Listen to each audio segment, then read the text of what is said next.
This is Dr. Eric Peterson. Today I'll be showing you arthroscopic repair of a supraspinatus tear that I call the Igloo tear. We'll get started in this video. The reason I call it the Igloo tear is, for one, I like to call things how I see them. And you can see how this tear, from the subacromial space, looking at the bursal side, is a small, less than 1 centimeter full thickness bursal-sided complete tear through. As I lift it up, we can see into the joint. It's a large tear from the articular side, so it's a large pasta tear with a small full thickness bursal component. You can see from the inside how it gives one the impression of a much bigger tear and near complete disruption of really almost the entire footprint, except for about 10 to 15% of the supraspinatus.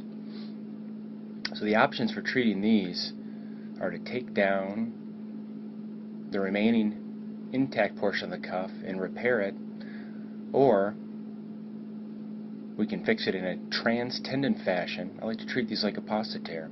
I fix them just like a pasta tear. I don't want to take down what's intact, because that's the only thing that's separating this from a retracted tear, is those intact fibers. So I'm going to keep those intact. So working through my small bursal-sided full thickness hole, I'm going to place an anchor in the posterior medial component after I prepare my footprint. This is an open architecture anchor. I like this because it brings marrow elements to the footprint of my repair. I'll place the posterior medial anchor here in this left shoulder, and now I'm going to punch a pilot hole for my anteromedial anchor.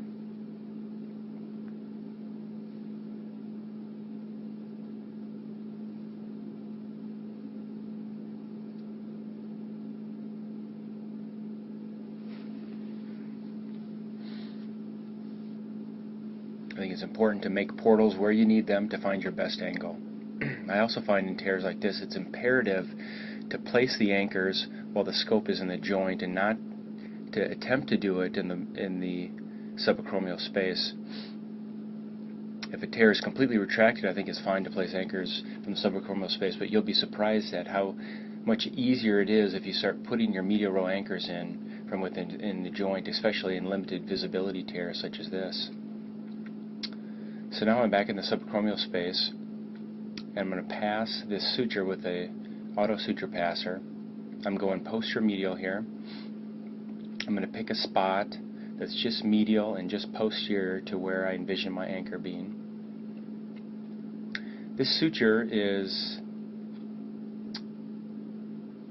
an Arthrex fiber link. I think it's important to use this suture to shuttle. This is just a shuttle suture. It's a strong number 2 suture that has a built-in loop at the end, which will allow me to shuttle all 4 of my suture anchor limbs through the cuff. You see, I've done that now. Now I have all 4 suture limbs coming through a posterior medial location that I've chosen in the cuff. I'm going to go ahead and repeat this anterior medial.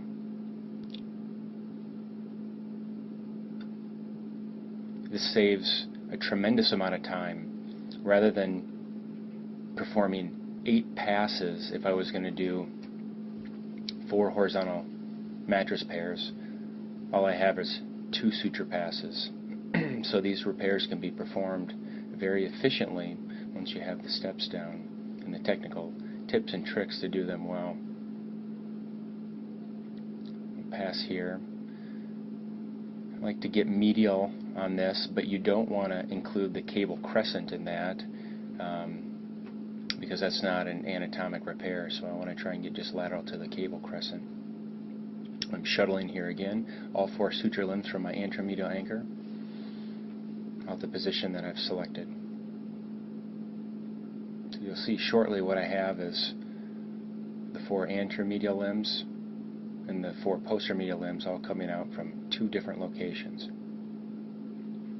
This repair is a transtendon pulley repair. Again, it's the same type of technique that I use if I'm repairing a pasta tear that does not have any full thickness component.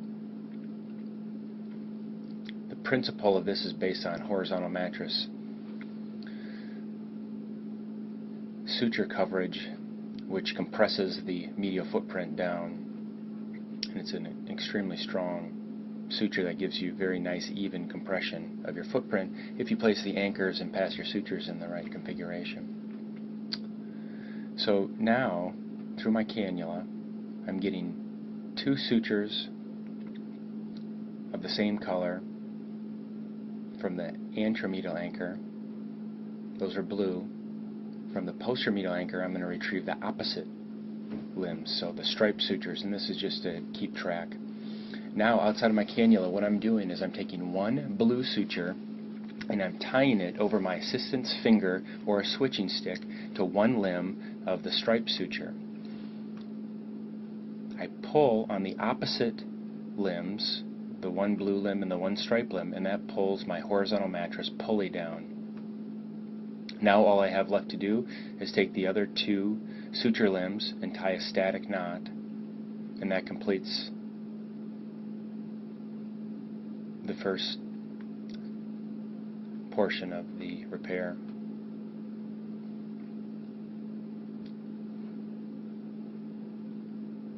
The static knot can be a little bit difficult to tie because there's some distance between the 2 limbs coming from an anterior anchor point, tying it with the suture that's coming posterior. So just make sure that you're not throwing any air balls here. Get it down nice and tight. The first knot stack that I tie there, that you can see the suture limbs that are trimmed, I put 9 or 10 throws in here, and it's important to make sure that this is very tight and doesn't slip, because if you take your pulley down to the tendon and that knot stack has any slide in it, your knot will come unraveled and you'll lose all the sutures from that anchor. So I'm going to repeat this again a second time. I've switched my cannula so I pull my knot stack down to a different location. Again, now this time striped sutures from the anteromedial anchor, solid from the posteromedial anchor, and I'm going to repeat that. Tie 1 stripe to 1 solid over a switching stick, pull on the corresponding limbs, and the pulley comes down. You can see how I position this knot stack more posterior to avoid too much bulk in one location. Now I tie the static knot.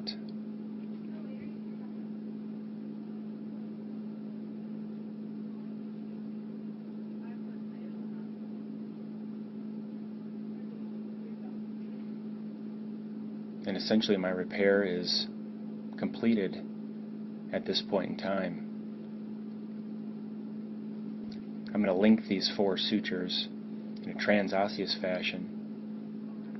But before I do that, I like to put my scope back in the joint and assess the footprint before I continue. I'm very happy with that. You can see how we have no exposed supraspinatus footprint. It's very tightly down. Those horizontal mattress suture pairs just snug that down. I'm pushing my scope up into it, and I can't pull the supraspinatus up and off the footprint, so I'm very happy with that. I think that's a good practice to get used to. It will humble you looking at your repair from the articular side, but I promise you it will make you a better arthroscopic shoulder surgeon.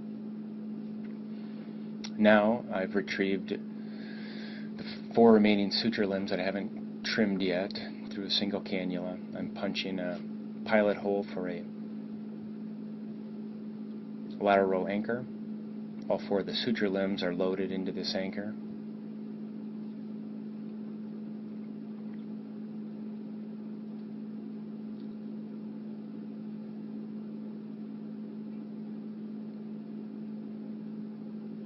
Find the pilot hole again, and then impact this anchor down.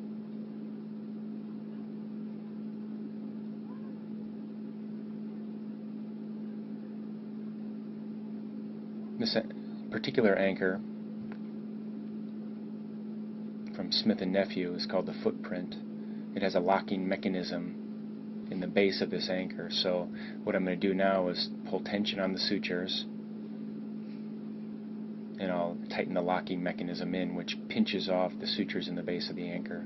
So I'm not relying on friction between the anchor and the bone. I have got an actual locking mechanism that fixes or fixates the sutures to the anchor. This gives me lateral compression, and it overall helps to decrease the bulky nature of this repair, which is probably the biggest negative of it, which it leaves some prominent sutures there. But you can see how excellent of a repair it gives. Looks anatomic from the bursal side, and I'm extremely happy with it from the articular side.